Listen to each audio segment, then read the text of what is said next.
So you got the Democrats infighting, you got Trump winning on every level, and we're going to dive right into that with our last segment. Check this out. Give us a recession, and instead we're seeing the exact opposite. Right. Well, I think that the headline today is that we had one of the better GDP releases that we've ever seen. It was absolutely in the sweet spot of what you want to see. There was really high income growth. There was 3% GDP growth.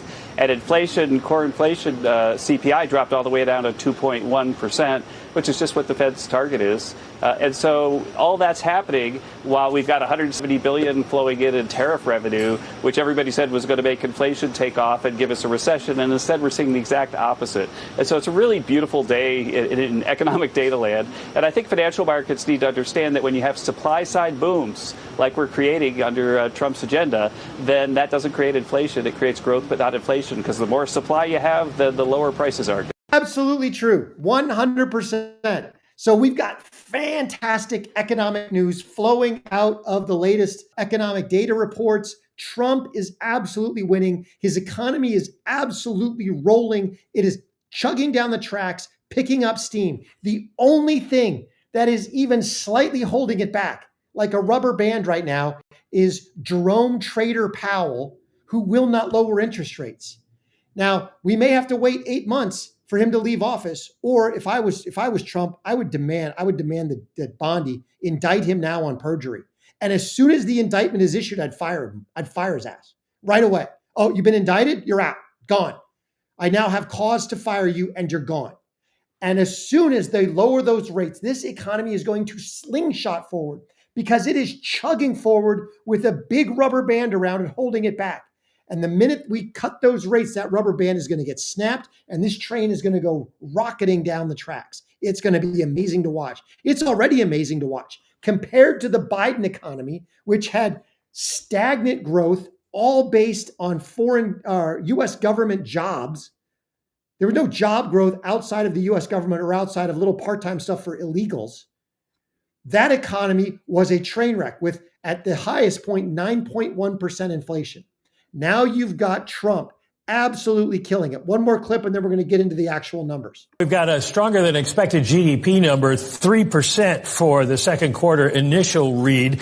That's up from a 0.5% in the first quarter. 2.6% was what was forecast. Now we've got a absolutely amazing. So here you've got Trump. His economy is killing it, along with all of the tariffs, with everything that's going on. Here we go. Grew at 3.3%, with wages increasing 4.4%. That's double the rate of inflation, which was down at 2.1. This is a phenomenal economy. This is the basis, the foundation for an absolute rocket ship economy. You've got the Dow Jones climbing to new highs, but it's climbing there not based on quantitative easing or all this other nonsense. It's climbing there based on fundamentals. 3.3% GDP growth when everybody figured it would be in the twos. 2.1% inflation when all the media pundits said it was going to be huge, that Trump's tariffs were going to drive inflation. In the meantime, you've got 4.4% wage growth while we're taking in hundreds of billions of dollars in tariff revenue, and those companies overseas are eating the tariffs. Why? Because they realize they cannot do business without the U.S. market. They want to make a profit. They've got to be in the U.S., and they will do essentially whatever it takes to get in here. Because if they just raise the prices to the consumer, then they're going to get their lunch eaten by U.S. manufacturers. So in order to stay competitive, they'll eat the pricing, which allows a combination of price stability, but American companies can now begin to come to the forefront and build here, build now, or you get foreign investment coming in and building their factories here, employing American people.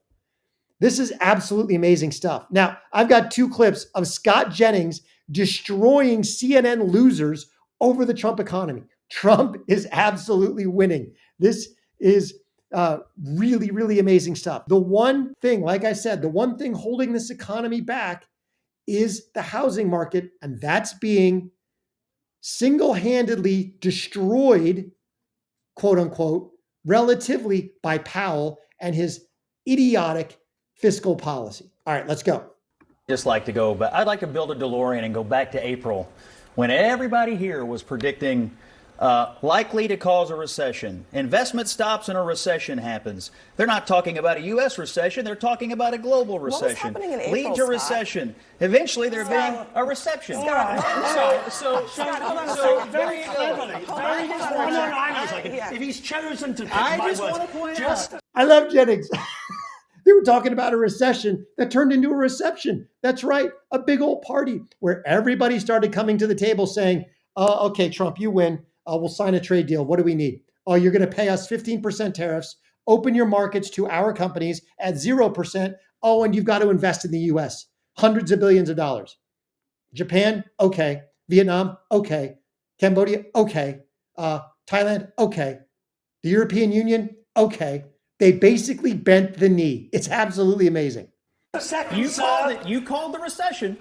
You took your shoe off. Would you like to see that again? You took your shoe off. You brought cookies out here. 15% shoe. You took your shoe off and you said there was going to be a recession. Listen, Scott, GDP is 3%. Early. That's right. GDP at 3% is no recession. Bonehead. To give a final verdict. All right, Scott, It's too early. Just a second, Abby. He's basically calling me out here.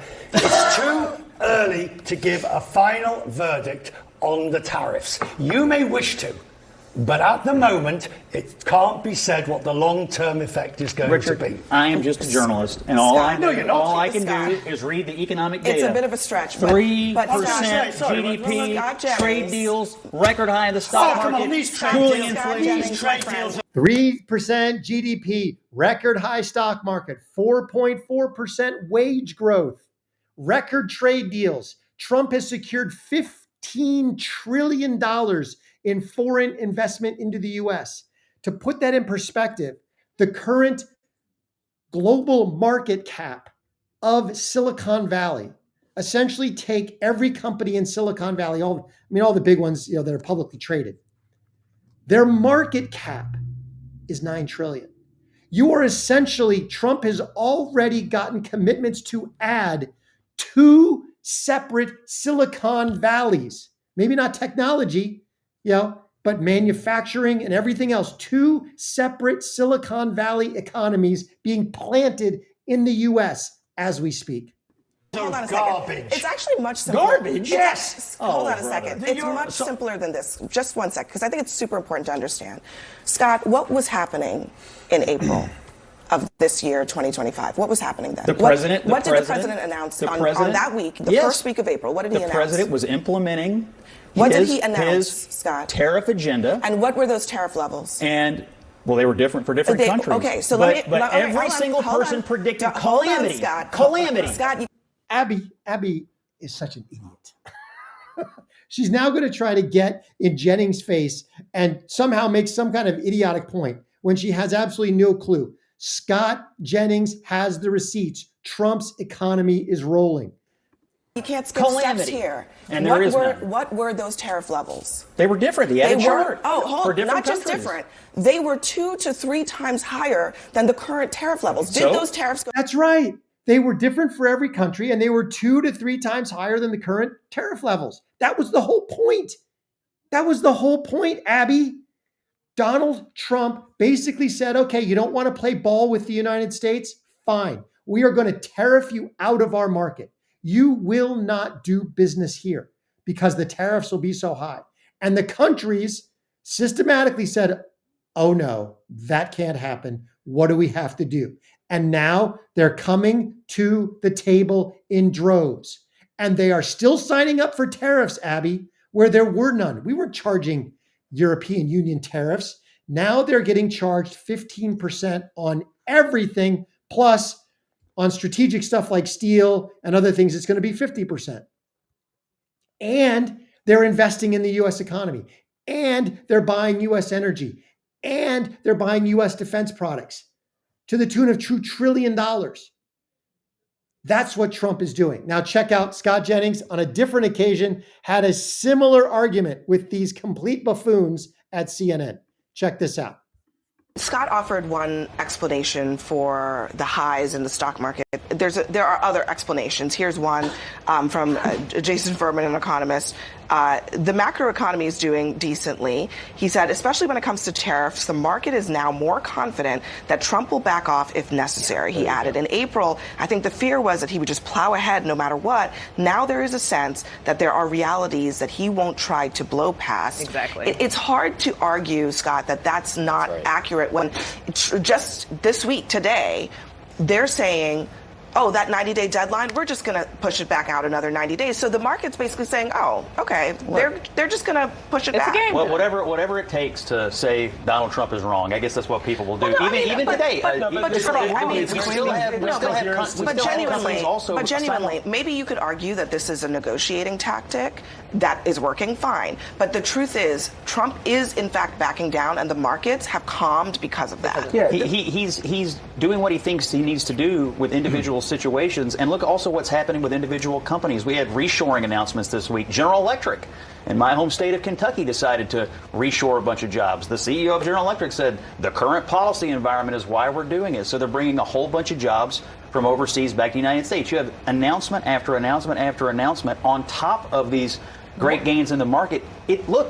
Maybe sometimes the answer is, hey, maybe it's working. Maybe it's working. But it's not. But if you tell me you're going to do 10 things and what do you mean it's not?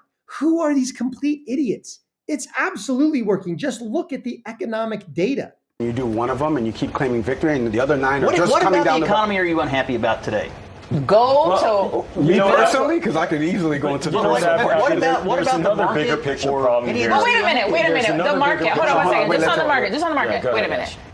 When the market was plummeting, the market didn't matter.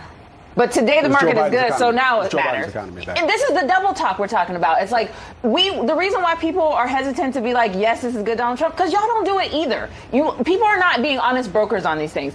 People who voted for Donald Trump as working class Americans are still struggling today as they were on November 5th. That is a fact. So no, it is absolutely not a fact. Wage growth of 4.4%. You complete buffoon. Now, the argument that Abby was trying to make is, well, the only reason the market's up is because Trump keeps pushing the deadline out for the tariffs. Therefore, it's just a matter of the fact that the market is pricing in that he will just push the deadlines out. No. If the only thing that was up was the market, maybe you could make that argument, but that's not the case. First of all, we have made trade deals that now have permanent tariffs of 15 to 19%. All the trade deals are falling into a basic formula. You invest in the United States, you help reshore American jobs, and you pay 15 to 20% US market access fee, and you open your markets to us at 0%. And that's what every single trade deal is aligning to. Very similar to that. Now, the market is up for a lot of reasons. One, because yes, Trump has continually pushed the tariffs back, but we've gotten all of our major trade partners, almost all of them, are now paying tariffs. China is paying upwards of 55% tariffs. The EU is now at 15, Japan at 15, Indonesia at 19, Vietnam at 19. So you've got all those tariffs in place, but you've also got GDP growth, wage growth, low inflation. Everything is pointing to a rocketing economy. As soon as we get Jerome Powell out of the way and get rates coming down, I think you're going to see this economy absolutely lift off. What do you think? Let me know in the comments. We've got great news. Trump is winning. What a great world we live in today. Really appreciate everybody rolling up. Please like, comment, and subscribe. Turn on those notifications. Even if you already did it a while ago, go check them. Let us know what you think in the comments. Most importantly, please share Courageous Media with everybody that you know. And if you'd like, hit that join button. Join us as a member of the Courageous Army help support the channel. Really appreciate everybody rolling up. Thanks for being here. God is good and he is sovereign. Till I catch you next time.